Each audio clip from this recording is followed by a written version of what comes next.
Here we go. People who get it, get it. You found the only geek culture showcast. Geek Speak Show. The Geek Speak Show talks about and to the movers and shakers in geek culture. Powered by Collider.com, RamaScreen.com, and GeekTyrant.com. This is the Geek Speak Show. Featuring a revolving door of geek girl co-hosts. It's all part of the plan. This is now the Geek Speak Show with your host, Henry.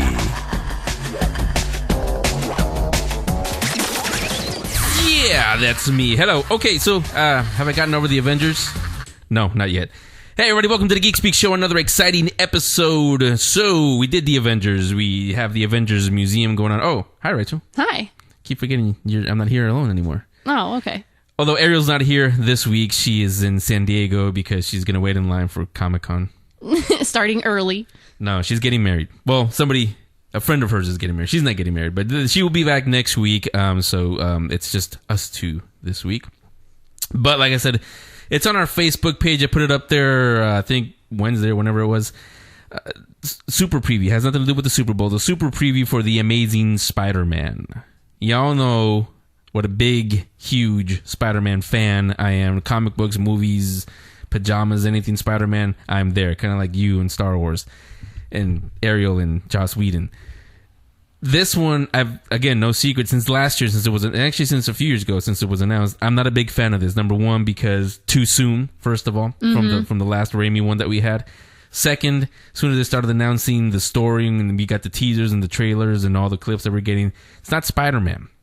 And what I mean by that is, I didn't have an issue, sort of, when Miles Morales was announced, because yes, it's Spider-Man, but it's not Peter Parker. It's a completely different character, different person being Spider-Man now. I thought that too. And I like his story. I mean, I'm hooked. I go and get it every New Comic Wednesday. Brian Michael Bendis' Ultimate Spider-Man story. I love what they're doing with Miles Morales' story, because it's not Peter Parker. He lives in his world, but it's not Peter Parker. Until this summer, Spider-Man coming from Marvel. Yeah, free plug there. But this movie, it is Peter Parker. It is Spider-Man. It is, as the posters say, the untold story. Really? What untold story? It's been celebrating 50 years of Spider-Man this year. There is no story that we don't know. We know the Clone Saga. We know the Black Costume Saga. We know the Venom Saga, the Carnage, Anti-Venom, all this stuff that has happened. We know. Brand New Day, all this stuff from the Spider-Man comics. And the movies, there weren't any real twists in it, except Harry being New Goblin, which was supposed to be Hobgoblin, but that's a whole other discussion. Yeah, there was a 3. And I actually kind of enjoyed it. I mean, a lot of people always say, I don't like 3, but I kind of enjoyed it. Did you? I did. I liked all 3 of the movies, and I got into it and thought it was good. You know, Spider-Man, I'm not as big a fan as you are, but I thought it was good. But I have questions about this new one as well. Now, with this one, Mark Webb's the director. Mark Webb is known for his biggest film was 500 Days of Summer. I don't know if you saw that. I haven't. Not my kind of movie, honestly, because it just sounds like I call them the winter movies, the boring the Oscar movies. Yeah. Oscar movies usually means it's a boring movie. Our award show is the Scream Awards. That's when our movies get the awards. Like this don't even have them. This year it's Avengers. Give them everything already. But that's what Mark Webb is known for. It's in 3D, The Amazing Spider-Man. Andrew Garfield plays Peter Parker. Emma Stone plays not Mary Jane Parker, Gwen Stacy, which is that's correct. She was the first girlfriend. It wasn't Mary Jane. Mary Jane wasn't until way later. But the more I see things, more I see stuff from the trailers, teasers from this stuff, and you guys see it on the video at WonderCon. I met the Geek Tyrants. We were having a discussion. We talked a little bit about it on there, but off the air we had a long discussion about why I'm not excited and they're jumping off the walls like Spider-Man excited about it. Again, it's not Spider-Man. The story is not Spider-Man. And there's a new. It's up on our Facebook page. There's a new super preview, as they call it. It was basically a 4-minute. It has a clip and then some other clips of some teasers and trailers that we've gotten before. Right off the bat, you saw it. I did. Right off the bat, what I don't like, you're taking your mask off again. Like it's nothing. That's Spider-Man doesn't do that. Those you real Spider-Man fans. Civil War. What was the biggest thing in that? Him unveiling himself to the world, and what happened after that. I mean, it just Spider-Man is not one to take off the mask. Matter of fact, I like Spider-Man 2. Spider-Man 2 has been called the Empire Strikes Back of the Sam Raimi ones. 2 is the best one. Like X2 was the best X-Men. One complaint I had, and a lot of real fans had, is too much unmasking in that one. When he's saving people in the train, takes off the mask. That mask comes off. And yeah, he's not a Tony Stark that wants to be known. I am Iron Man. Yeah, Tobey Maguire never said, I am Spider-Man, because that's Spider-Man. In this one, there's too much. And some of the clips and some of the trailers that have been out before, and some of the clips in here with Gwen Stacy, it looks like she knows he's Spider-Man. It does look like that. Which that's never happened in the comic book. She died not knowing that Peter Parker was Spider-Man. Well, in the scene in the parking lot where there's like the car thief and he's making jokes and oh, you found my weakness, it's tiny knives. His character is acting like he's so comfortable in Spider-Man's skin, and I thought that was a little strange too. No, see, because that's what I do like. That's Spider-Man. That's what was sorely missing in the Sam Raimi one, where the wisecracking Spider-Man. We didn't have that. He was just swinging around. But this one, that's Spider-Man. That's what he's known for. So that part I do like. What I don't like is the story, first of all, because that's not Spider-Man. Spider-Man never knew his parents, except, like I said, the clone right. Saga. He never knew them. But in this one, I don't know what it is because we haven't seen it yet. July 3rd is when it comes out. There seems to be a connection between Oscorp, the Lizard, right. and his dad, which never happened. Uncle Ben seems to be in this a lot, maybe because it's Martin Sheen and you paid him a lot and you have to keep him around. You can't just kill him off, have a cameo role. No, he dies off. But that is also Spider-Man. Stan the Man Lee wrote this 50 years ago now, celebrating the 50 years of Spider-Man this year. The last panel in Spider-Man's origin is Uncle Ben never said it. It was actually Stan Lee who wrote it. As Peter Parker is walking away, the last panel says, from Stan Lee's writing, says, "This is how Peter Parker learned that with great power comes even greater responsibility, and from that point on became Spider-Man." That's the whole point. That's the whole thing that drives Peter Parker to be Spider-Man, is that he can never forget that, again, with the great power comes great responsibility. Because look what happened to his Uncle Ben when he forgot about it. So that drives Peter Parker the whole time. This one, and Mark Webb, the director, has said in interviews, this one is about a kid finding out that he's really his dad, which is what every kid goes through. Right. Spider-Man has never been about a kid about having daddy issues. So that's why I'm kind of worried about this one. And you work on this stuff. You tell me how you see it. Some of the effects look a little cheap to me. They don't look very pro looking. Well, I don't know about cheap, but they look placed. So some of them aren't so natural. I saw the one with the car dropping and then he uses the web. Yeah, exactly. And it's so just like, oh, that's typical. It wasn't anything that was a wow factor. I do think that the overall feel of it is very different and has a good continuity as far as the effects go and the feel of the film. But it still kind of concerns me because, yes, they have to do something that feels a little different to separate it from the other versions. But is it better? I don't know yet. And again, we gotta reserve full judgment until we actually see it on July 3rd. And I've gotten some emails from you. You guys can send it if you want. Henry at thegeekspeakshow.com. A lot of you say, why do you hate Spider-Man? You sound like your typical fanboy. You love Spider-Man, but you hate everything that comes out of Spider-Man. It's not that. It worries me because I want the opposite. I want this to make Avengers type of money because it's Spider-Man. It's my favorite. And you know how studios work. However much money you make in the box office, right? Greenlight's the sequel. Exactly. Although, as we learned with Green Lantern, it doesn't really matter because it got greenlit anyway. But yeah, so that's what I think about. Those are my reactions to this new super preview. It still hasn't sold me. I'm still not gonna be there. I'll be there on the opening weekend, or I guess it's Tuesday, not on the weekend because it comes out July 4th weekend. Right. Won't be there on the midnight like I was for Avengers, but I will see it sometime over the weekend. That's how I feel too. Yeah. But I think this is one like Avengers you need to see with our crowd, with our people. But I hope it's not a repeat of Cowboys and Aliens or Green Lantern, where there was big hype, everything, and it just bombed. Yeah.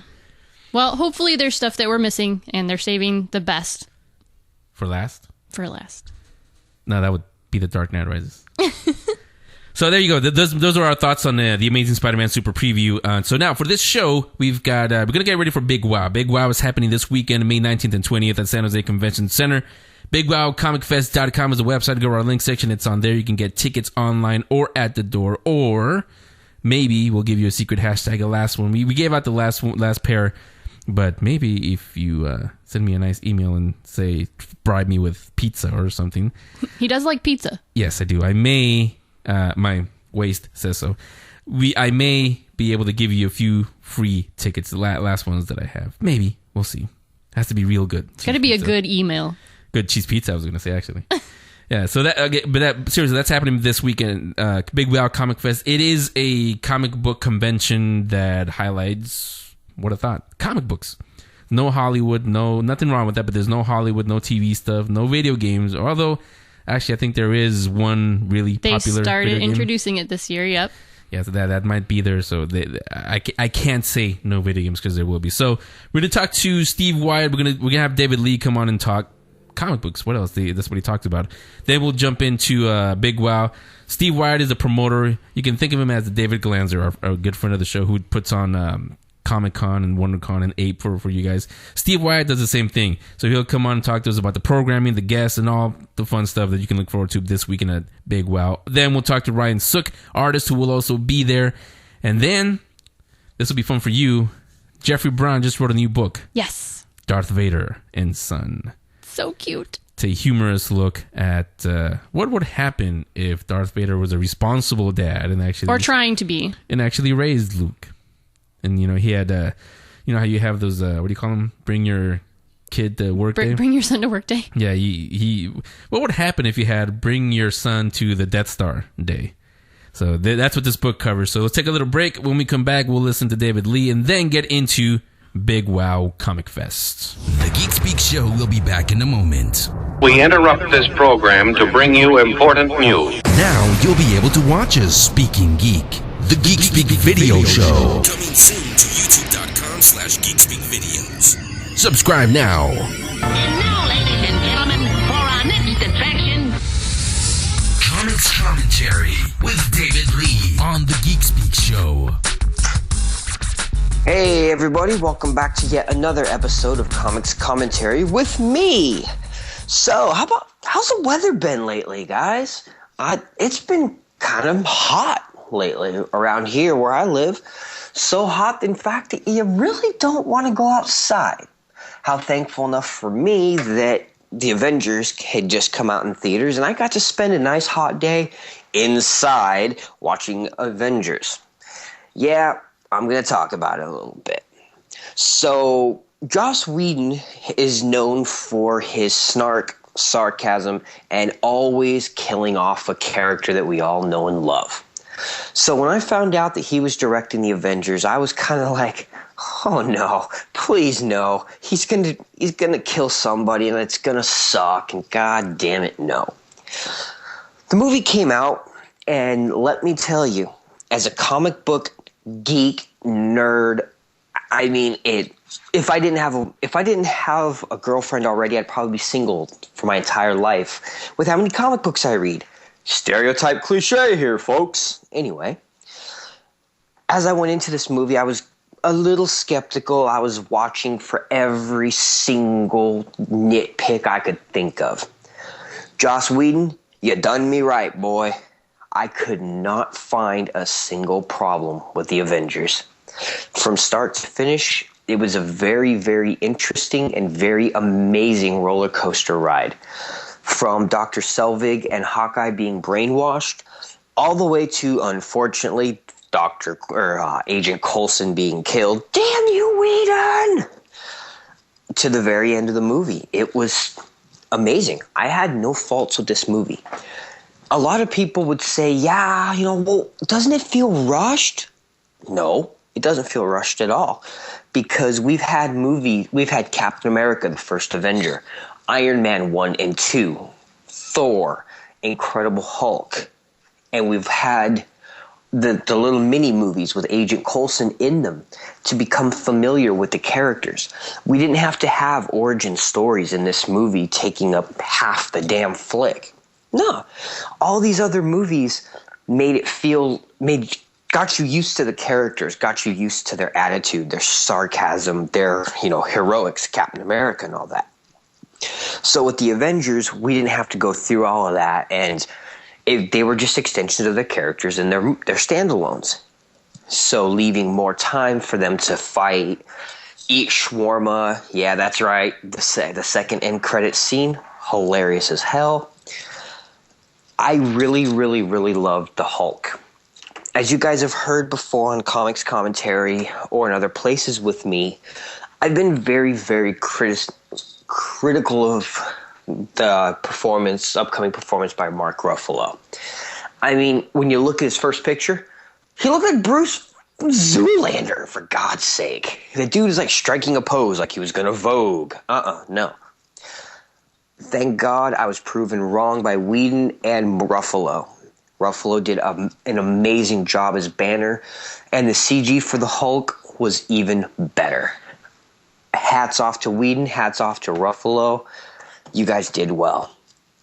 All of the other characters felt seamless and very, very good in their roles. I hated Scarlett Johansson in Iron Man 1 and 2 movies. Couldn't stand the broad. It's like, oh yeah, hey look, she's one-dimensional. She's pissed. This movie, they fleshed her out in 3D and all that goodness. Speaking of 3D, that rocked too. So in closing, if you have extra money, get your asses to the theater. Even if you've seen it again, go see it. It's already broken $1 billion in the box office. Let's make it $2 billion, guys. Come on. We need this movie to go higher because it was that good. So, with that closing, I'd like to go ahead and mention another little bit of a comic issue I've got here. So, old Uncle Dave here was at the comic shop and he found some graphic novels or trade paperbacks, if you'd like to think of them that way, at the comic shop for about $5 a piece, and $15 in the wallet. Why not? So I picked up Wolverine. What is it called? Like The Long Sorrow or Blood and Sorrow. I picked up something called Ex Campus, and there was one other one I picked up that I absolutely War Machine. Haven't read that one. Right now, we're just going to do a brief little talk about one of them called Ex Campus. If you guys see it hanging around, skip it. Terrible little mini-series. I couldn't tell what was going on from one panel to the other. The art was decent, but it was just a giant pile of rubbish. So, Marvel, if you guys are listening, which I really hope you are, don't do things like that again. We already got a really, really good series out of you guys called X-Men Evolution that did it right. Please don't do that again, guys. I love you, but man, that was some drivel. Enough about that. The final topic I'd like to go ahead and bring up here is the Amazing Spider-Man Super Preview. Wow. What a great preview. Granted, we didn't see too much more than what we've seen in all the trailers combined, but what we did see was really awesome. I'm really falling in love with this movie, and at first, I was really hesitant because, they changed the costume completely, and what the hell is with the track shoes? What is he, the amazing track man? He could run for the Olympics. I was really kind of upset that, where's Mary Jane? But they brought in Gwen Stacy, which is just as fine.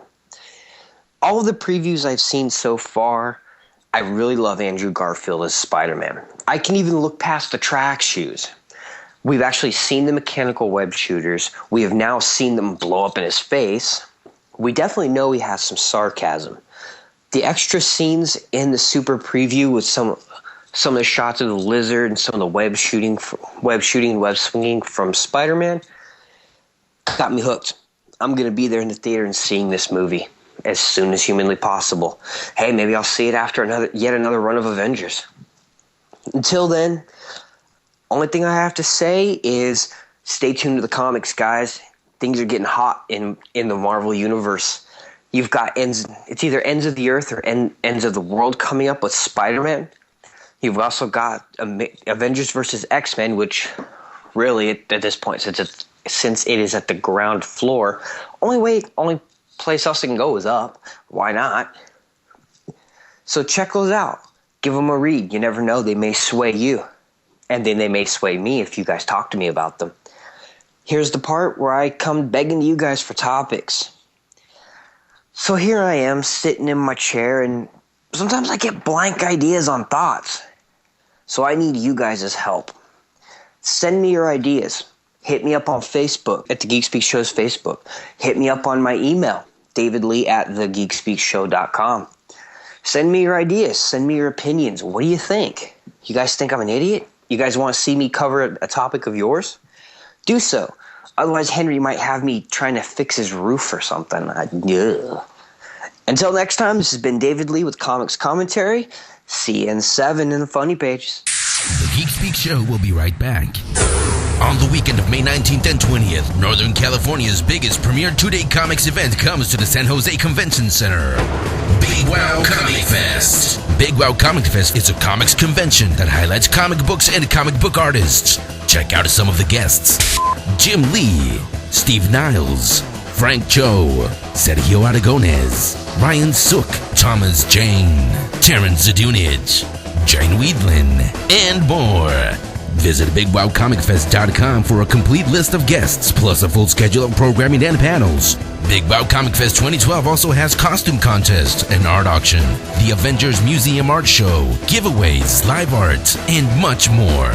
This is a Comic-Con the way it should be, for comic books and comic book fans. Get tickets and information at www.BigWowComicFest.com. Big Wow Comic Fest.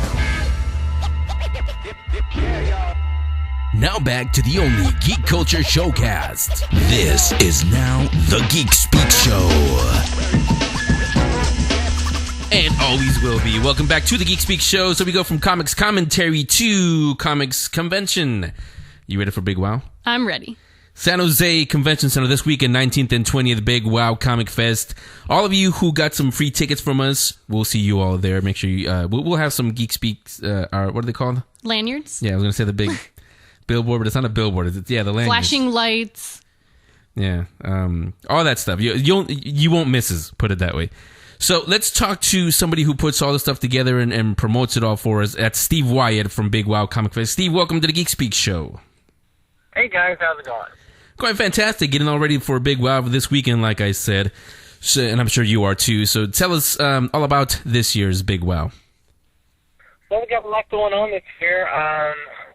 Without WonderCon this year, we're trying to pick up the slack for the Bay Area, try to put on the best show we can. Some new things this year. We have Guitar Heroes coming. They'll be out in the lobby for anyone to just come up and play, and they're going to have tons of swag. We are going to have a live art show in the lobby starting with Mark Texera Saturday morning at 9 o'clock. So artists will be coming up doing pieces of art just for the fans to sit there and watch them work, and all the pieces are going into the auction. We're going to have a kids' corner, so please bring the children. I've got a couple comic geek teachers that are coming to sit and help the kids color and create your own superhero and little different things that they've got going on over there. And then we've got the Avengers Museum in cooperation with the Cartoon Art Museum in San Francisco. We're going to have an actual museum show. There's going to be a couple props made from the movie. There's going to be original art from all different eras of the Avengers, statues. It's going to be a really fun show this year.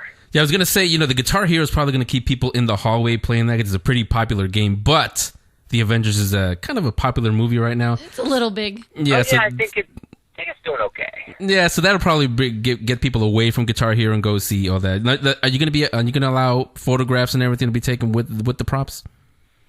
Oh, absolutely. Obviously we can't let people hold them in their hands and play, but No, bring your cameras and come have some fun. Yeah, and the whole purpose, we're doing this in conjunction. And when you're done with our show, go to the Cartoon Art Museum because they have a full Avengers show. I mean, with pages from number 1, number 2. My personal favorite cover of all time is going to be at the museum, Avengers 57. So after the show, make sure you make it there. If you're an Avengers fan, it's everything's going to be there. So why don't you invite Hollywood and TV studios to the Big Wow Comic Fest?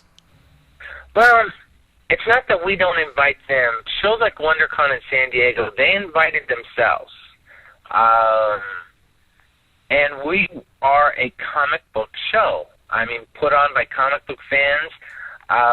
As wonderful as WonderCon is, and I see nothing bad about it because I've done all 26 of 26 shows, and I love those guys. It's an entertainment show. It's not a comic book show. Our show is a comic book show.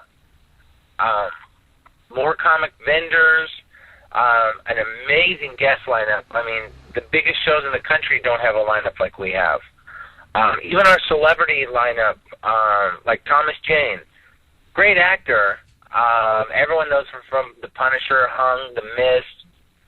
He's done so many movies, but he owns his own comic company. Jane Whedon from The Go-Go's, personal love of mine. I love The Go-Go's. But she's written comic books, and she has her own comic book. Terrence Zimick from Repo the Genetic Opera, which will be showing a free showing at 8 o'clock with a full live shadow cast coming up from L.A. on their own to do this for us. So we're just trying to get in free. So we're just trying to keep it focused on comics then. Exactly. Like he wrote and starred in Repo, but he's a comic book artist and writer and has his own line of comic books. So it's still focused within the world of comic books. You and I have met before, Steve. We meet at Ape and we see each other at WonderCon. We've talked about this before. That's why I like Big Wow also, and Ape in a way also, but Big Wow especially because it reminds me of what WonderCon, you just mentioned, what WonderCon used to be way back when it was in Oakland, and it was just a comic convention. There was no TV, no video games, none of that stuff. It was just what we love, comic books. You go there, get back issues, current issues even. You get to meet your artist, all that stuff, and that is what Big Wow is. And that's the guys that are running this. Me, I'm going to be 50 in 2 years. My partner's a couple years older than me. Frank Cho's just a little bit younger than me. Us partners grew up on those shows. So our expectation are those shows, the shows we loved when we were younger, the early WonderCons. I'm old enough to where I went out to almost every one of the original Baycons in San Francisco. The Fantasy Symposium in San Jose in 1979 is the show that I am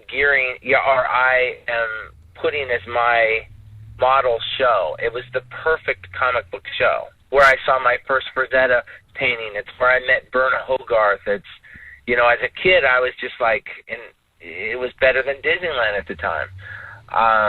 And I want the people walking in the door to walk out and go, this was great. And that's it. Not just walk away going, this was great, and I had the greatest time, and go, I'm going to come back next year and have just as much fun. That's what I do this for. And that'll be happening this weekend, May 19th and 20th at the San Jose Convention Center, Big Wow Comic Fest. Steve Wyatt is the promoter. He is talking with us now on the Geek Speak show. So you mentioned some of the artists. Jim Lee is the big one. He's going to be on Sunday only, right, Steve? Right. Jim, I called Jim up, and it was just kind of like, hey, Jim, I need a favor. Last year, I'll be honest, the show was great last year, but on Sunday, the attendance was a little low. So we got the number 2 person you can get to a comic book show, number 1 being Stan Lee, of course. And I asked Jim, can you come Sunday only? And Jim will be sitting there. I've had probably 50 emails from people asking, how much does he charge for autographs? Jim doesn't charge a penny for autographs. He'll be sitting there. But it will be limited to 5 because I guarantee there'll be lots of people in line. But he's going to sit down, and instead of doing a couple-hour interview and stuff, because he knows that would take away from the time with the fans, He just wants to spend the day signing autographs and enjoying himself. And I'd like to thank John Dalmayan, drummer for System of a Down. He'll be at the show too, and him and Jim are like best friends. And I gotta give a thank you to John because he helped convince Jim to do this for us. So I just want to shout out to John for doing that. And so again, Jim Lee will only be there on Sunday. So those are some of the artists that will be there. Talk about some of the programming that's happening at Big Wow. We've got a bunch of programming. Frank Cho is going to do a great panel on Saturday on drawing the human figure. And he gets up and it's on a screen, so you can actually watch him do it. And if you're an up-and-coming artist, bring your tablets, bring your stuff. There's going to be a live model in a superhero costume. I don't know what she's wearing this year. Last year it was Miss Marvel. And sit down and draw with Frank. Another one Frank does on Sunday is he sits down at that same table, the screen behind him. People shout out ideas, and the best ideas he puts them together and does a piece right there in front of you. I can't say more about the live art. If you've ever seen an artist as great as Mark Texera, get there early Saturday and watch him work. The guy's phenomenal. We've got Olivia Dabo and Sandal Bergman, who were in the first two Conan movies. And Olivia's done so many voices for so many DVDs, you know, Justice League Doom, Avengers Unlimited, Flash, Green Lantern. But we're going to do a Ladies of Conan program. Steve Olaf, probably one of the best colorists in the industry, is doing a panel on how coloring comic books have changed through the last couple of decades. We've got our live art auction. If you go to comicartfans.com, you can look under Big Wow and see the amazing pieces, Jim Lee, Dave Stevens, that were donated, and then other art inked, which is another one of our most popular panels. We get all different to ink about 4 pieces. And like Travis Charest has done the Jim Lee. Wow. It's phenomenal. There's a whole bunch of artists that Jim Lee donated a Batman pencils, and a whole bunch of artists took that on. We had the cover to Rocketeer magazine. A couple artists took that on. Liam Sharp did a Hulk that a couple different artists have inked. That's a very popular and fun panel to see how different artists draw different pieces. Also, we're going to have the Ghostbusters there. That's another one. The Ghostbusters fan club have gotten really popular in the last couple of years. They were at our show last year, their first show ever. And this year they're bringing the Ghostbusters Ecto-1 activity vehicle. I mean, the actual car is going to be at the show, so you can come in, take pictures with the Ghostbusters in the car. So we've got a lot of different things going on this year. That and sounds our panel awesome. schedule, our panel schedule is up on the web now. So, I mean, and it's 2 full days in 3 rooms. So whether you're into anime and building costumes, or you want to talk to, you know, classic artists like Maury Turner, who did the original Weep House, he's going to have a panel. I mean, no matter what you're into, if you're into costumes, into art, into writing, we've got you covered. And with 94 invited guests, from old-timers to the newest guys working, like Mike Cho just signed on, Tim Sale, there's just a ton of great artists. Kevin Nolan, one of my all-time favorites. Even Bay Area classics, Leland Dowling and Frank Sirocco. Huge names in the industry in the late 70s, early 80s, went on to a lot of fine art and web design work. I know Leela worked for Lucas for years. They're coming out of convention retirement to come to this show. Frank created Alien Legion for Marvel and hasn't done work. And like I said, these are people that were Bay Area icons, and for the first time they're coming out of convention retirement to come do our show. That sounds awesome. So many cool things going on. So one of the things that I really like about shows is the merchandise and the exclusives. So what can you tell us about the exclusives for Big Wow Comic Fest? Well, we got a couple pretty good things.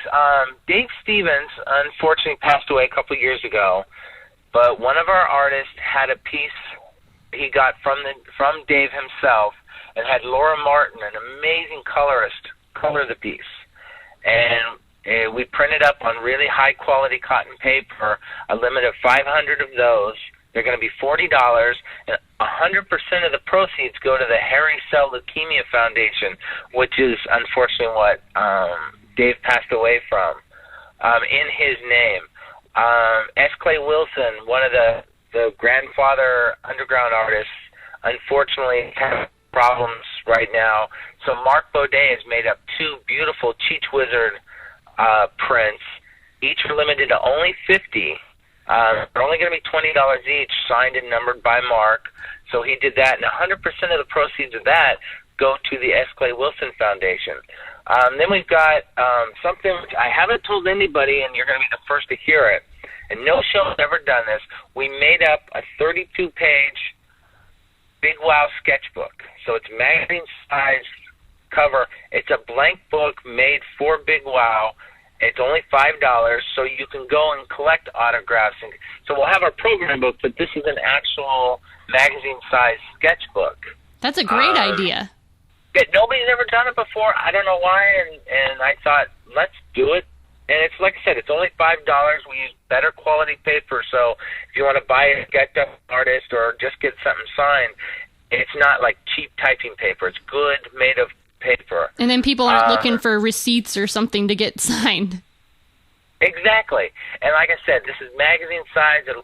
You can literally fit every autograph from every person there in this book and still have a page or 2 left. I made sure it was big. We have a T-shirt this year done on superhero blue with the Big Wow logo. And then there's our program book. It's limited. We only have 3,000 of those, so the first 3,000 people get them. But yeah, there's Frank Cho did the cover to the program book. Let me see. Nate Watson, who's working for George Lucas right now, did a beautiful Avengers exclusive. He'll be selling at his table. We've got about 10 different artists that have all made show exclusives that they'll be selling at their various tables. We're trying to get them all on the net as they're sending them to us. So, more reason to be there this weekend at San Jose Convention Center, May 19th and 20th, Big Wow Comic Fest. BigWowComicFest.com is the website, or just go to our link section. It's all up on there for you. Steve Wyatt from there. We will see you this weekend. Let's get down to the basics, though. What times is the weekend, and when do the doors open? Okay, the show is Saturday from 10 to 6. The costume contest starts at 6 o'clock and runs until 7. So the doors will open at 10, but we're going to start selling tickets at 9. So when the doors open at 10, people can just go right in. I hate people having to wait out. I don't want you to have to wait in line. But at 8 o'clock Saturday is free showing of Repo. I mean, you don't even have to buy a ticket to the show to go to this. So anybody, there's seating for 520 people. The first 520 people get a free showing, and Terrence will be there to announce it and do a question and answer afterwards. And then the show Sunday is from 10 to 5. Again, we'll be starting to sell tickets at 9, so at 10 o'clock the doors open. And that's it. And I got to say, if you haven't seen Repo, you got to get there early and see this, because this is really, really awesome. You guys have to see this. My daughter introduced it to me, and I grew up with Rocky Horror on a cast and everything, and this is my daughter's generation's Rocky Horror. It's great. Like I said, we have a full cast that came up from L.A. just for us. I mean, on their own dime, just to make sure Terrence had a great show. Yeah, so again, it's a lot of fun. That's what's happening. You can still get your tickets online. We have just a couple left. You guys we'll give you a secret hashtag before the end of the show, and you guys can get a couple more tickets.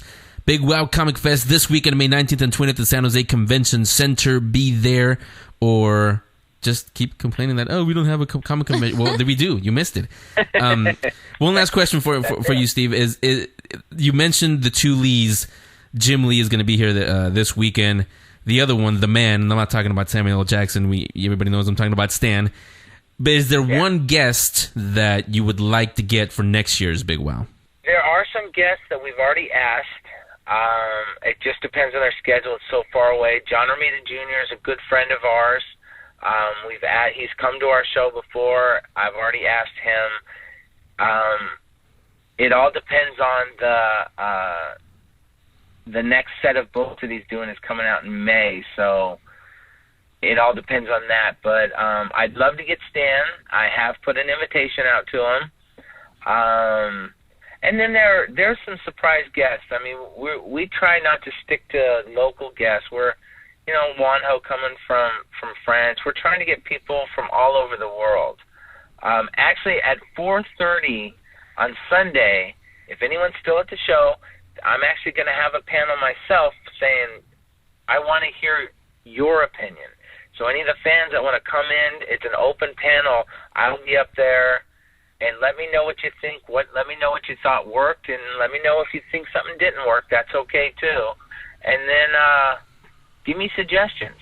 I listen to everybody. Yeah, and be honest, Steve's got a thick skin. You do. Yeah. And that's a great way to make sure that the fans are getting everything that they want out of this. So that's really awesome. Right, that's why I want to do it. I want to make sure. That's why I do this, is I want everyone to have fun. Yeah, so you can tell from hearing you during this interview, and you like I said, you and I have spoken before personally.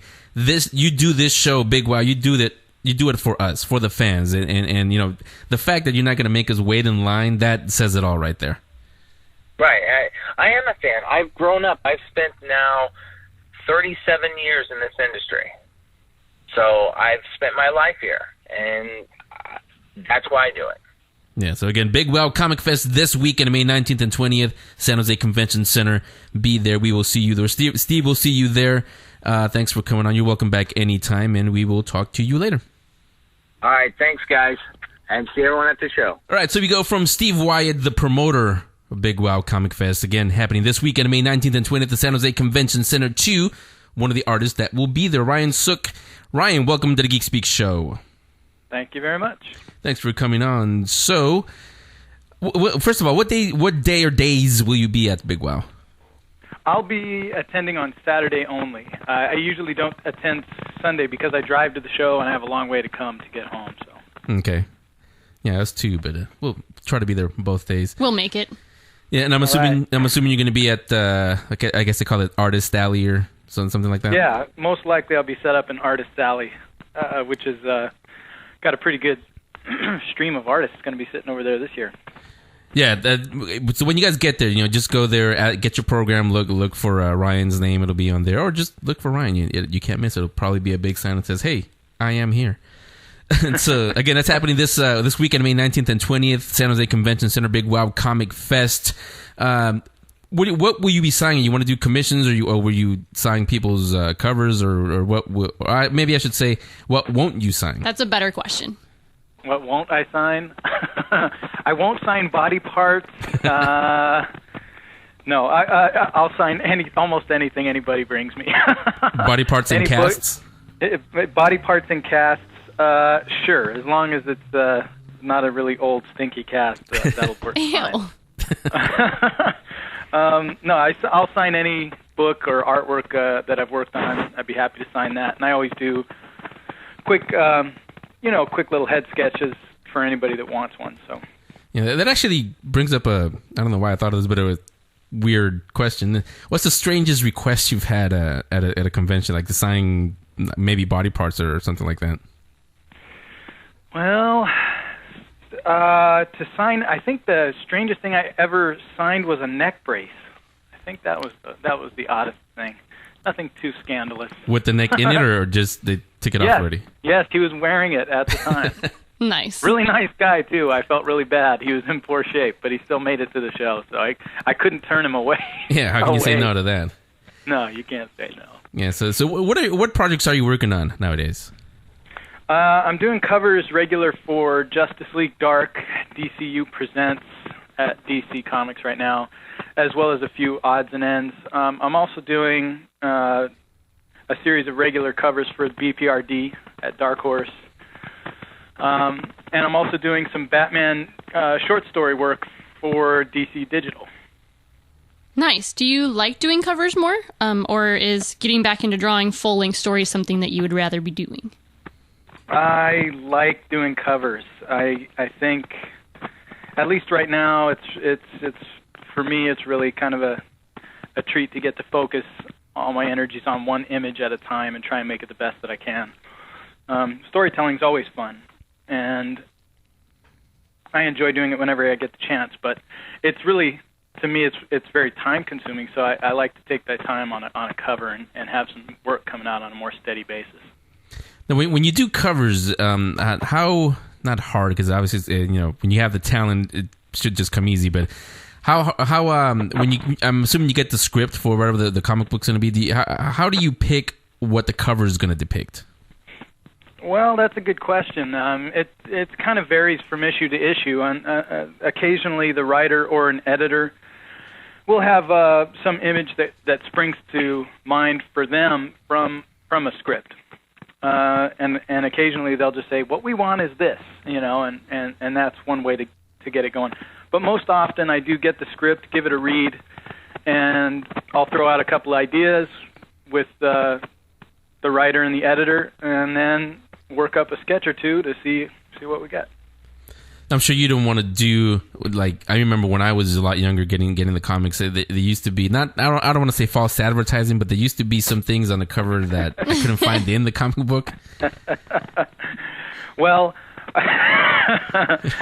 the idea of a comic book cover, as sad as it may be, is to sell the book. So you want to give the most dynamic and most explosive, or at least the most evocative and intriguing image that you can. Sometimes, in order to do that, you have to sort of, I would say, spice up or make an image figurative of what's in the story, as opposed to taking a direct scene from the image or from the story.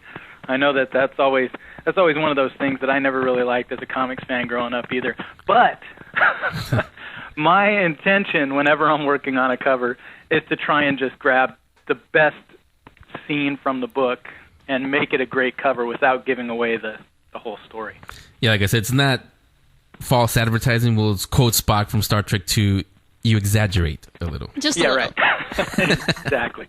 Got to exaggerate those things. And you want to give somebody, just enough information to say what's happening in the book. Not give the whole book to them on the cover, but give them something that will intrigue them. So we're talking to Ryan Sook, artist that's going to be at the Big Wow Comic Fest this weekend. Ryan, I wanted to know how you got interested in drawing in the first place. Well, I started out really young. I've been drawing for as long as I can remember. My dad is a graphic designer, and he had a great collection of comics and art books and such as that. And so that was around when I was young. So, and he also had art supplies. So, as far back as I can remember, I just started drawing because I liked it, and got into comics because, we'd stop on the way to work with my dad in the mornings at 7-Eleven, and they'd have a rack of all these great comics, and I'd, of course, pick out the one that I thought had the best-looking cover, some issue of Daredevil or Iron Man or something like that, and then I'd go home and study it and copy it and redraw those characters and make up my own. And until I was a teenager, I didn't really ever stop doing that. So when I was a teenager, I was busy doing other things. We can imagine, yes. But I got back to it. So I'm an artist as well, and I know that most artists have their one dream project, either their story or some other person's project that kind of drives them and always gives them inspiration. So if there was a dream project for you, what would that be? That's a good question. I most artists do have that. I don't know if I do. I think if I was going to do a dream project, it would be my own thing. I have a lot of, I get a lot of inspiration, have a lot of desire to draw crime fiction, particularly period piece type stuff, 40s, 50s, even into the 70s. Those things really appeal to me artistically. But at the same time, for me, my idea is to touch on every genre that there is and try and do the the best, most striking work that I can, whether it be superheroes or science fiction or horror or whatever it is. The dream project to me is to be able to work on all of those different things and bring some new life or breathe some new life into it. So good that's answer. That's what I kind of enjoy. Yeah. Who are some of your influences, artist-wise? Let's see. Gosh, that's a long, long list. I'm influenced and inspired by a lot of different artists. Most of them these days don't work in comics, but the guys that work in comics who inspire me continually would be Adam Hughes, Kevin Nolan, Mike Mignola. Those guys are still alive and working and have always done and continue to do great work. So whatever they do, I'm following that. And, I like guys from a long time ago that aren't working anymore. Probably even look at them even more often, like Alex Toth, Mobius, Frank Frazetta, artists like that. So it's a long list. I'd be racking my brain to try and remember everybody. Bill Sienkiewicz is a really great artist that's always inspiring. And, there's tons. Yeah, are there any titles today that you just have to read, and also for you get some for the art, not the cover art, but for the art in the books? It will sound like a shameless plug, but I really like Michael Janin on Justice League Dark right now.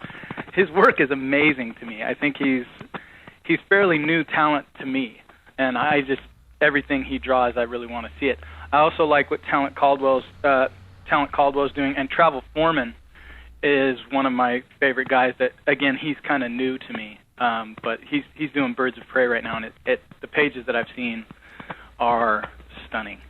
Really, really beautiful stuff. Yannick Paquette does really great stuff too. And like I said, I'm still on the lookout always for Mike and Adam and Kevin Nolan. Those guys. If they do any interiors, I'm buying that. My friends and I always say there's nothing wrong with shameless self-promotion. Yeah. Hey, unfortunately, that's true, especially in comics. But it really is not. I promise, it's not self-promotion. If you pick up that book, regardless of the covers being good or bad, which is my fault, then Michael Janin's work on the inside is really excellent. Really good stuff. So what would you tell an aspiring artist? Would you tell them to go your route and do the self-taught kind of thing and go their own way? Or would you tell them to go to an art school? What are your thoughts on that? My thoughts are you can learn, from my experience with people I know that have gone to art school, you can learn a whole lot in art school. And the one thing that they teach, the one thing that most of my friends who have gotten out of school was, a good work ethic, because your teachers won't put up with people not turning work in on time. You get a certain standard, a certain level of production that becomes very steady. And I think the failure of it is that a lot of guys become rigid in that and in that only, and they kind of take on the influence of the teachers that they've had.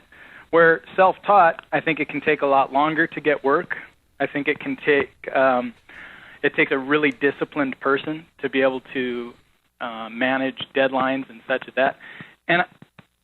But at the same time, I think when you're self-taught, you can learn from anything and everything, and there's no sort of limitation that comes by instruction. All the limits are off. You just, embrace whatever is appealing to you right now, and you study it and you learn it and you put all your effort into it, and you can.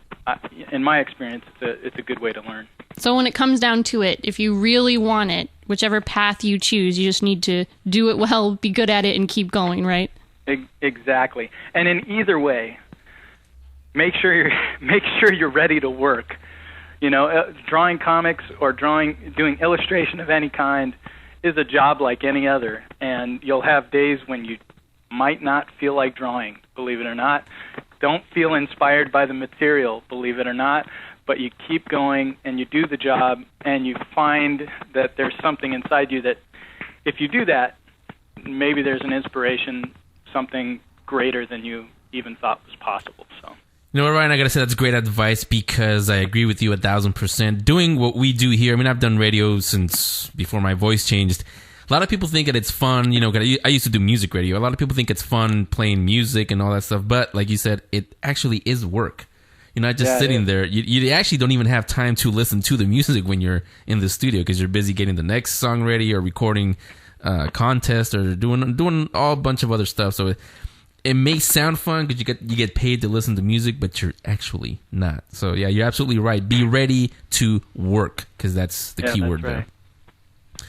So again, it's Ryan Sook. He's going to be here. He's going to be here in San Jose Convention Center, May 19th and 20th. Only Saturday, right, Ryan? Yes, Saturday only. And so that's 10 to whenever. You're going to be there the whole time, or are you going to be there for half the day? I'll be there all day. I believe it's 10 to 6, maybe 10 to 7. I'll be there all day. Yeah, so be stop by there. Make sure you tell him you heard him on the Geek Speak show. Say hello. He'll sign whatever. Maybe not body parts, but, you know. You could try to scare him a little bit. It might be fun. Yeah, so before we let you go, Ryan, anything you can tease any upcoming cover or any other projects you have coming up? Those are the projects that I have coming up, but one thing that I will have at the show at Big Wow are a couple of prints of cover artwork that I've done, and you won't find them printed that way anywhere else, so you can come by and see those too. There you go, another show exclusive to add to the list. So again, it's Ryan Sook. Thanks a lot for coming on. You're welcome back anytime, and we will see you this Saturday. Thank you so much. Hold on, the Geek Speak show will be right back. On the weekend of May 19th and 20th, Northern California's biggest premier two-day comics event comes to the San Jose Convention Center. Big Wow Comic Fest. Big Wow Comic Fest is a comics convention that highlights comic books and comic book artists. Check out some of the guests. Jim Lee, Steve Niles, Frank Cho, Sergio Aragonés, Ryan Sook, Thomas Jane, Terrence Zadunich, Jane Weedlin, and more. Visit BigWowComicFest.com for a complete list of guests, plus a full schedule of programming and panels. Big Wow Comic Fest 2012 also has costume contest, an art auction, the Avengers Museum Art Show, giveaways, live art, and much more. This is a Comic-Con the way it should be, for comic books and comic book fans. Get tickets and information at www.BigWowComicFest.com. Big Wow Comic Fest. Now back to the only Geek Culture Showcast. That's my dad. And this is the Geek Speak Show.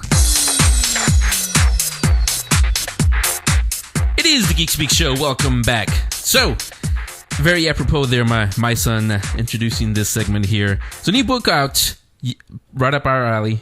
You, me, big Star Wars fans, called Darth Vader and Son by Jeffrey Brown. Jeffrey now joins us on the Geek Speak Show. Welcome, Jeffrey.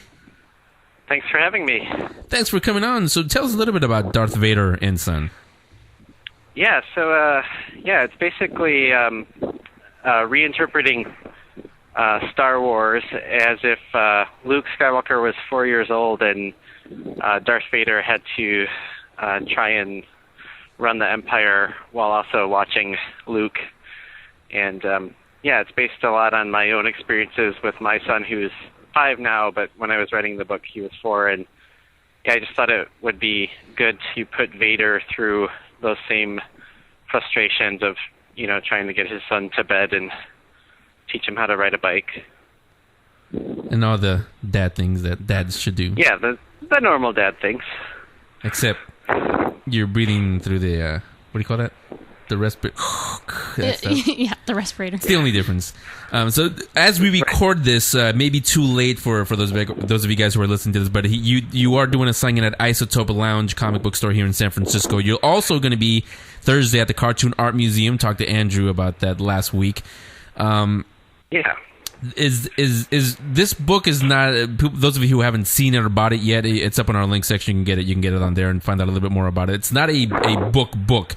It's actually some drawings with, it's kind of like a comic book, I would say. Is that the right way to describe it?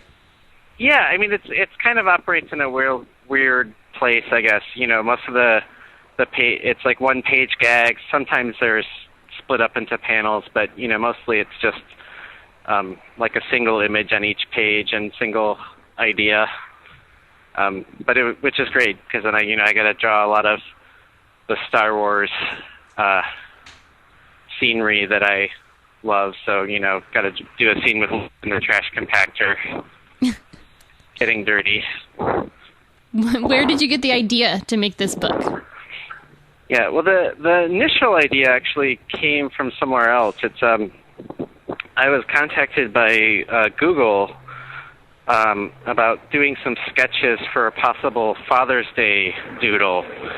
So you know how the Google homepage for special occasions or have a different kind of homepage logo design. So, and their idea was for Father's Day a couple of years ago was maybe doing the Star Wars theme with just on the idea of how often family dinner would be with Luke and Vader or holidays. And yeah, like I said, my son is 4, so I immediately thought, well, let's make Luke 4 and see how awkward that is for Vader. Which I'm sure is hilarious. Is there anything, I think so. as you were making it, that didn't get put into the final book, but that either you wanted to or you had planned to? No, I mean, really, I was like able to fit everything that I wanted to in. There's a few jokes that I or things that I wanted to put in that I just, with the time I had to work on it in order for it to come out this year for Father's Day, just jokes that I didn't have the time to develop, or like I didn't find a good place where I'd actually get to draw Yoda, even though there's one or two Yoda references. And so yeah, had I had more time, I would have found a way to make that work. But since this is a really great idea, and I'm very intrigued as a fan myself, do you have any thoughts about maybe doing Darth Vader and daughter? I do. Yeah, I'm just in the very early stages of planning, but, you know, of course, Princess Leia is naturally the rebellious teenager, so... that's going to be awesome. Wait, both of you guys, wait a minute. Spoiler alert for those of you who haven't seen Star Wars. All 2 of you out there. Really? Do we really need the spoiler alert? I think... You know what? Actually, yes, and I'm almost afraid to admit this. One of our producers actually hadn't seen Star Wars until he joined our show 3 years ago. It's a requirement of this show, yes. Yeah, that's part of the interview process. Have you seen Star Wars? No? Oh, okay, there's the door. So speaking of, how big of a Star Wars fan are you? I'm pretty big. I mean, I'm not in, you know, the 501st Legion or anything. I was an Ewok once as a child. Me too. For Halloween, but have not dressed up in Star Wars characters since. Well, wait, which one were you? Which Ewok? I mean, it was just, you know, your standard. Just Wicked. an Ewok. Yeah, just. Yeah, I mean, I'm a huge fan. Star Wars was the first movie I saw in the theater. You know, I grew up with all the toys, collected all the trading cards and books, and yeah, you know, I was there for all the midnight screenings of the prequels when those came out, and yeah, I mean, Star Wars has been a big part of my childhood, youth, and beyond, I guess. Henry and I kind of talk about this a lot as far as, you know, the old versus new, and how everything comes together. So what do you think? How do you see Star Wars today, you know, in 2012, in the world that we're living in? like what place does it occupy culturally? Well, yeah. How do you see it affecting life? Yeah. I mean, I think it's still, you know, it's you know, in the same way that, you know, like your superheroes kind of have permeated the culture. So, you know, my son's never read a Batman comic. He hasn't watched any of the Batman movies. He hasn't even seen like the Batman cartoons, but he knows who Batman is. He knows what Batman does, and like it's almost like that. Those even though those are these commercial properties, they're kind of our culture's myths now.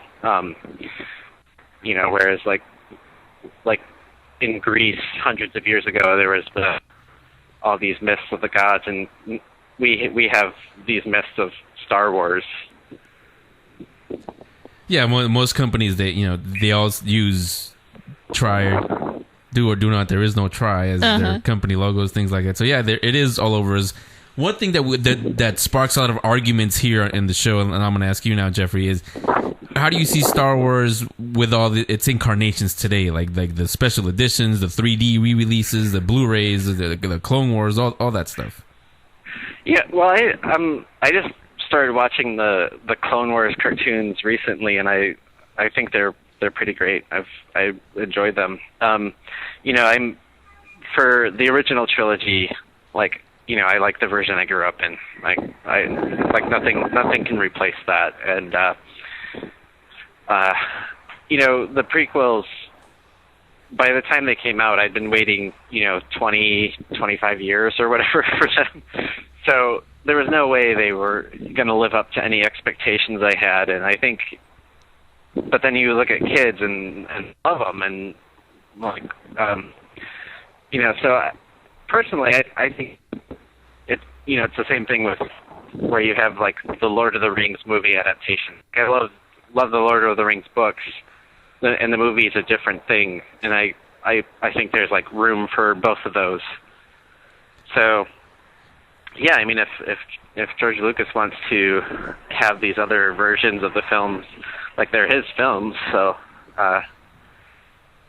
Did you say your son is 4 years old or 5 years old now? He's 5.5 now. So you didn't get to take him to like episode 1 and 2 and all that? No. Like he hasn't watched any of it. So I think maybe for his birthday this year, we'll see. I'll talk it over with my wife and see if he's ready for the first Star Wars. That would be the best present ever. Like the New Hope. Yeah. Well, the reason why I ask it is because, as I'm sure it happened with you, it became a tradition in my family when I was younger to go see here at the Coronet, which no longer exists in San Francisco. It became a tradition to go line up, in line and dress up in costume to go see all the new Star Wars movies, Return of the Jedi, Empire, and all of those. My son wasn't born for 1, but he was around for 3, so he got to experience waiting in line for a brand new Star Wars. Was that? I mean, I know you mentioned it started with a Google contacting you, but was that also part of the reason why you did Darth Vader and Son? Well, I mean, I think for me, it was just more like being a father.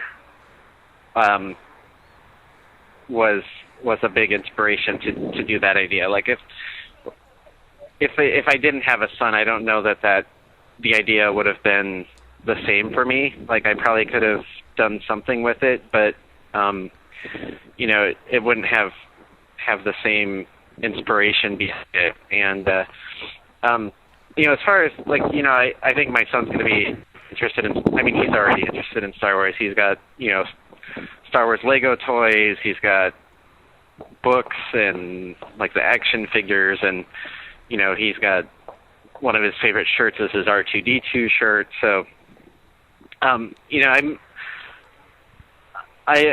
it's less, I guess, about I guess I didn't feel the need necessarily to do this book so that I could like instill within him a love of Star Wars. Yeah. But because I like Star Wars and I like my son, like it seemed natural to like combine the two things. It just had a natural place to come together, right? Yeah. I mean, it was just kind of like the perfect timing and everything. So. We're talking to Jeffrey Brown, who just wrote Darth Vader and Son. It's available online and in bookstores, and you can just go to our link section. It's all on there. You guys can order it and take a look at that little site that we have there for them, or not us, but Chronicle Books has for them. Like I said, it's a little too late, but he is doing a signing at Isotope Lounge, comic book store here in San Francisco. Cartoon Art Museum on Thursday.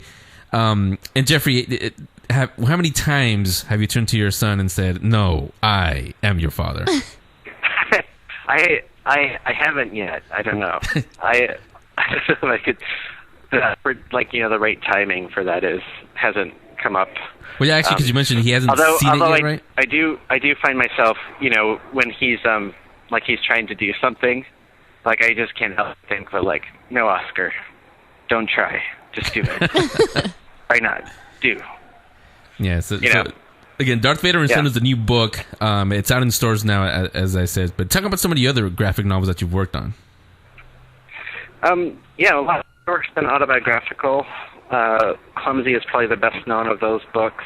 And I've got a new one that will be out next year called A Matter of Life. And then more recently, I've done a couple books of a Transformers parody called Incredible Change Bots. More kind of a love letter to the original Transformers cartoons and comics than the more recent movie incarnations. I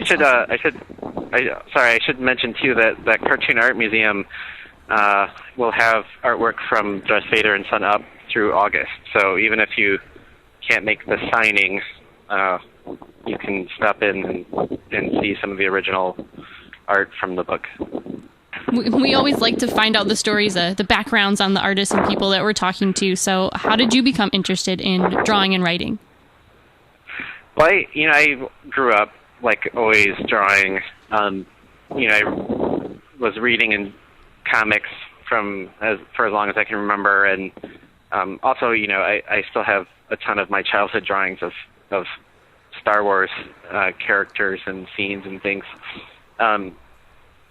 So I grew up thinking I was going to be a comic book artist, and actually, when I went off to college, I kind of transitioned and thought I was going to be a fine artist, and was going to make paintings to sell in galleries in New York, and kind of fell back into comics when I started doing the autobiographical work.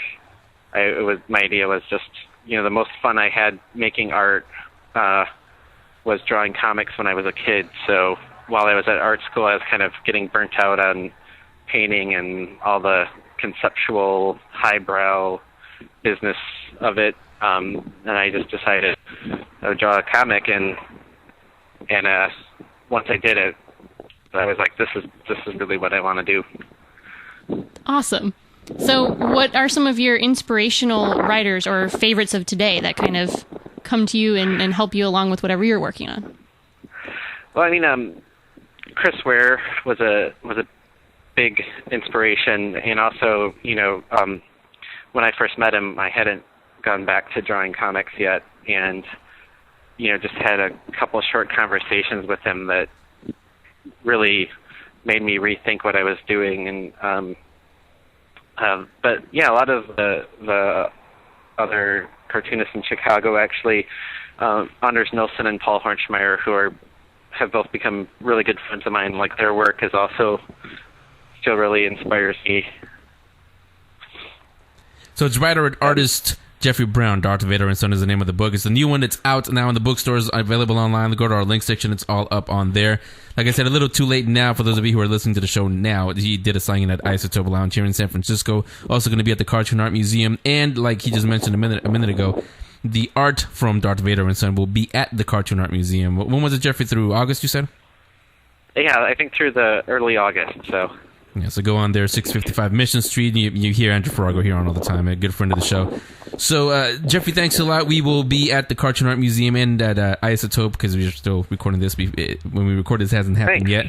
So we'll see you there. Yep. And one bit of advice before I do let you go, because I do this all the time with my son. When my son is 9 years old, when I tell him to clean his room and he doesn't want to do it, I start doing it with him, and I tell him, remember, when we do this together, we will rule the galaxy as father and son. Yes. So Jeffrey Brown, Darth Vader and Son is the book. Jeffrey, thanks a lot. You're welcome back anytime on the Geek Speak Show. Thanks for having me. Yeah. So we'll talk to you later. Thanks.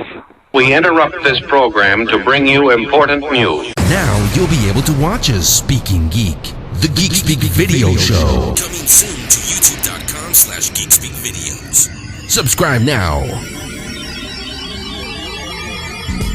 It's time for the Geek Speak Show Book Club. Our books or graphic novels. Tell us what your favorites are. Books at thegeekspeakshow.com. Hey, it's the Geek Speak Show Book Club. So I'm going to go first today, I guess. I have a recommendation. So I have not read this myself yet, but I'm totally buying it later. And it's called The Etched City. Author K.J. Bishop. It's a fantasy story. It has all the aspects of love. I like the last name. Bishop? Yeah. Like Walter, Peter. Mm-hmm. But anyway, go ahead. Okay, so it has all of the fantasy aspects of love, magic, murder. But what's cool about this is it kind of meshes everything about any of the really cool stories you've ever heard of. So it's Victorian age, technological society, and it has a Midwest feel, but it's set in modern times. There's deserts and rainforests, temples, and all kinds of higher end technology. And then they do a little bit of messing with dreams and reality. You're not sure where stuff kind of blends. And then they throw in stuff like where the mob would come in, and there's, morals versus the money and all of that. So the main character is like a bounty hunter and teams up with a doctor, and there's nuns and warlords, and even miracles happen throughout the story. So it's kind of cool. It has something for everyone. So no matter what kind of stories, action or love stories or fantasy or a little of that sci-fi in there that you like, it has it all. And it really bridges that suspension of reality to where when you're reading something like The Etched City, everything that's thrown at you, all of a sudden you can accept it because it's just so fantastic. Bounty hunters, huh? Bounty hunters, yes. There's the Star Wars connection. So my book, I guess because of Free Comic Book Day and the Avengers and all that, Comic Book Century is what it's called.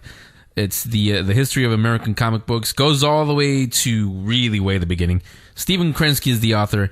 Features, of course, Stan Lee, DC Comics, Batman is in here, Superman is in here, all even graphic. Goes all the way from the very, very first comic book, which I forget what it is. It's pretty interesting, actually, all the way to the movies. The comic books being turned into movies, and it does take an unbiased look at everything, meaning the period when sales went all the way down, and Marvel did go bankrupt. That's also covered in here. It's hard to believe now after the Avengers, especially, that Marvel was bankrupt, but they were actually. It was the movies that saved it.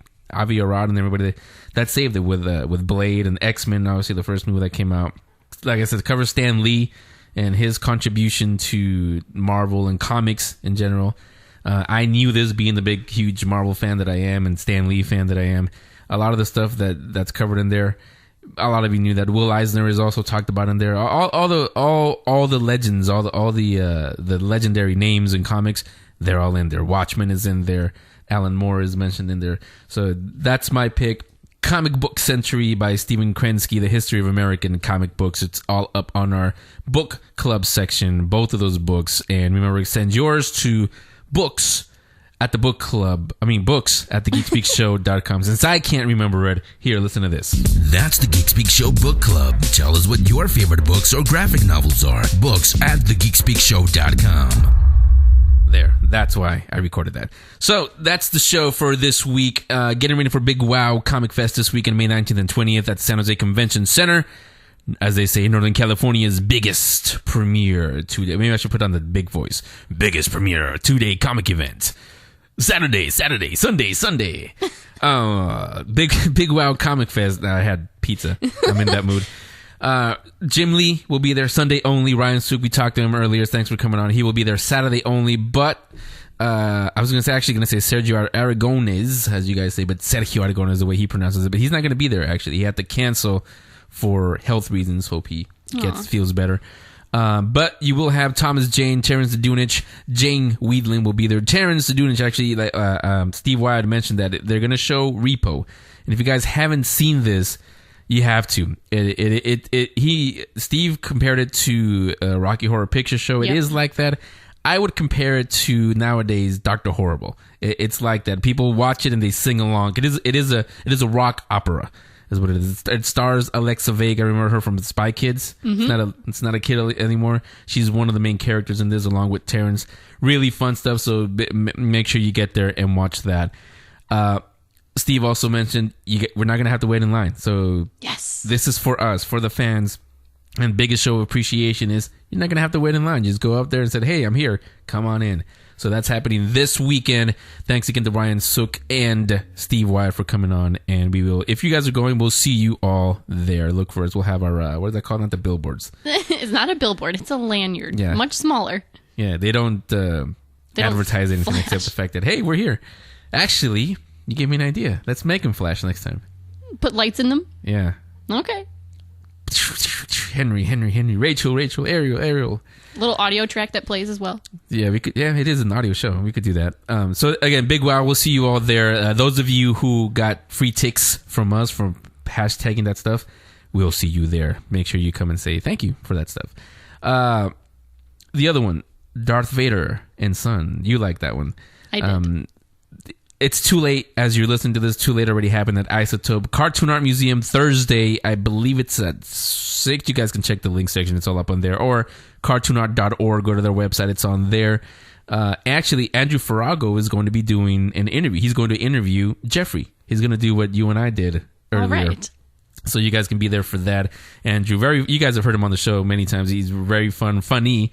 Andrew Farago and Jeffrey. It's Jeffrey. We'll talk. They'll geek out about Star Wars, and so I'm sure you're going to be there for that. Of course. So I'll let you guys know now. I'm going to take a little break because I'm just tired, and I'm not being funny. Seriously, the event, I haven't done it in a while, a midnight screening, because there haven't been good movies. But the Avengers, I did it for that. It took me past Free Comic Book Day to recover from my sleep schedule, but I'm finally sort of recovered. It's probably why the allergies kicked in some more. So I'm going to take a little break, but next week, the girls take over. Dun, dun, dun. So I don't know. I really don't know what's going to happen because you guys know this, when I take a break, I shut off everything. No emails, no phone, no nothing. Geek Show? What Geek Show? What are you talking about? And when it's me and Ariel, you can never quite be sure what's going to happen. Yeah, so what is going to happen? Give me a little tease. Well, we are going to have Concetta Parker on. So we're going to interview her. We are going to have Team Unicorn. And we have a couple other surprises. Wait a minute. In studio? They're going to be on air, so not in studio. Oh, I would say, well, maybe I shouldn't be on vacation. Well, when Ariel's in studio, in her flailing, as she says, we probably don't want to injure guests. There you go. Yes. That's Ariel. Yeah, so that's what you guys have planned? Mm-hmm. So it's going to be pretty exciting, and you can sleep, and we got this. Okay, well, don't call me unless, the studio's on fire, literally unless on fire. Unless there's blood or fire, right? Yeah, well, blood, you guys can clean that up, but fire, call me for that. That's what we have producers for. Yeah, as I always say, the phone's on if you need me, but don't need me. So I will see you guys in a couple of weeks, and they will take over next week. That's all for this week. Come back next week for a brand new episode. Follow The Geek Speak Show on Twitter at Geek Speak Show 1. Like them on Facebook. Subscribe in iTunes. And listen to archived shows on YouTube. Search for Geek Speak videos. The Geek Speak Show is powered by Collider.com, RamaScreen.com, and GeekTyrant.com. This is now The Geek Speak Show.